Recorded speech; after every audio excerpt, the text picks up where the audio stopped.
Magandang araw sa lahat mga boss. At ito mga boss, mag-prepare muna tayo ng bangka mga boss. Ito na, yung mga plywood mga boss, medyo bulok na. Kasi matagal na ito mga boss. Saka yung pilot cover niya, nilagyan natin ng kahoy. Kasi nabali. Kabilaan yan mga boss. So sige mga boss. Samahan niyo ako mga boss. Tara na. So ganito na muntahin niyo mga boss. Medyo tagilid. 4:30 na.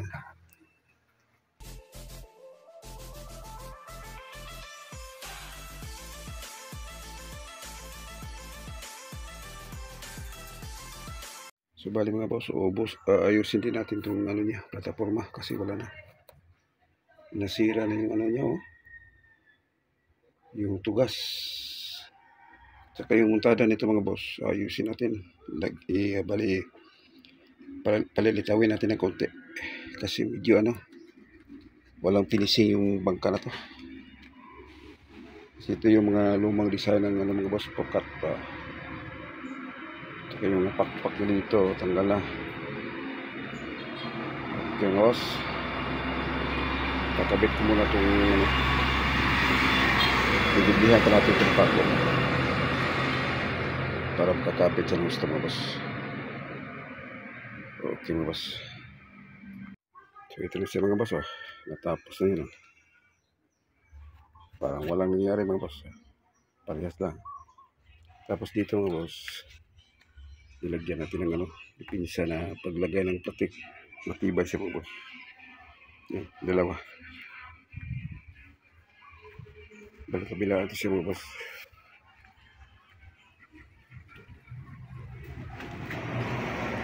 Nasira kasi masyado malikot yung mayari. Tapos yung susunod natin mga boss ay itong tahe niya. Babaguhin natin ito dahil yung nabili nila makina ay high speed. Kasi nakasitap ito ay low speed. So ang gagawin natin mga boss, palilitawin natin ito mga boss dahil high speed yung makina. Kailangan magaang itulak. Okay mga boss, abangan nyo lang pag magpalit tayo nito mga boss kasi sira na rin to. Palitan natin ng plataforma. Okay mga boss. Ito mga boss, nabaklas natin yung lumang plataforma. Pati yung tubo niya mga boss, baklas na. So susunod natin mga boss ay gagawa tayo ng panibagong plataforma. Ayan mga boss, gawa tayo ng panibago. Okay mga boss. Ito mga boss, magpalit na ako ng makina mga boss. Ang dati kasi nakasitap ito mga boss ay GX290 na reduction. Tapos papalitan ng GX430 na high speed. High speed po siya mga boss. Kaya dito tayo magbago sa yung mga boss. Butas, bali dalang butas Saka kailangan tagilid to, patagilid para magkasya kasi malaki ang laki ng hit ito, mataas kaysa dati yung GX390. Mataas yan ng mga 1 inch kasi dati yung isa kasi lang 5 lang to, ito 6. Tapos mga boss, at subukan natin itong diretso sa ating timon kung kakayanin. Tapos ang muntahin ito mga boss, papakita ko sa inyo dahil lahat ng muntahin ko ngayon ay litaw na para hindi mahirapan yung makina kahit na may karga mga boss. So, sige mga boss, magbutas muna ako mga boss. So ganito na muntahin nyo mga boss, medyo tagilid talaga, wala tayong gagawa, talagang tagilid.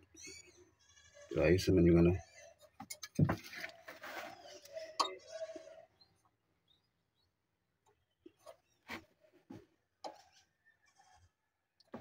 saka ito yung sinasabi kong mga boss, montahe ganito.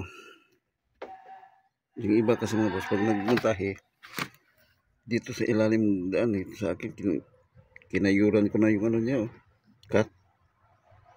Talaga mababaw ito siya mga boss,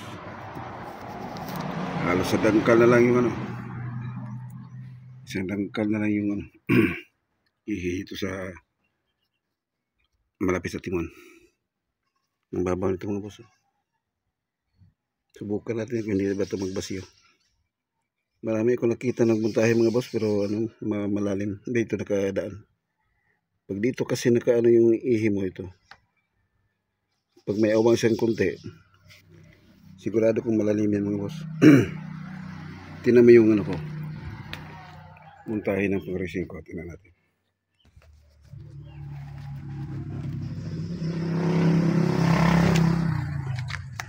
Kita yung muntahe niya. Diba? Yung propilo dito mga boss, nakalito. Kita mo. Malapit na sa kasko yung tubo.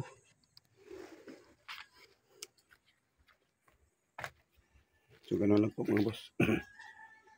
Kahit na panghanap buhay mga boss, pwede mong palitawin ng konti. Huwag mo namang masyadong litaw. Kaya dun sa ano. Parang yung ano lang, yung dulo ng propeller mo pag nakatayo. Yun din ang pantay ng apat na cut. Kasi 4 cut. So sige boss. Susunod nito ang pag-epoxy para ma-fix na yung makina. Saka na natin i-fix to. Kasi malaking ano to mga boss. Malaki itong ano.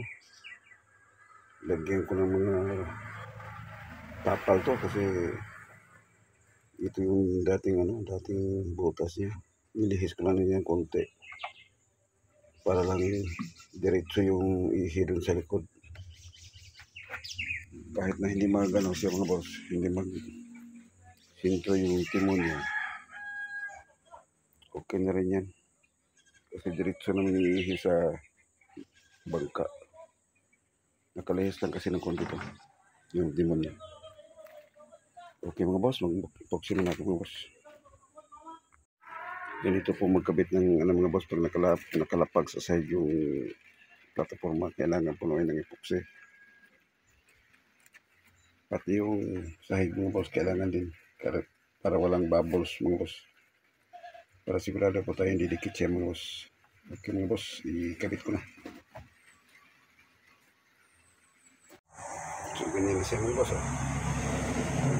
Labasan ni epoxy sa paghiligpitan mo, kailangan mahigpitan yung mga boss para sigurado po tayo nakalapat ang gusto mga boss bago natin ikabit yung makina.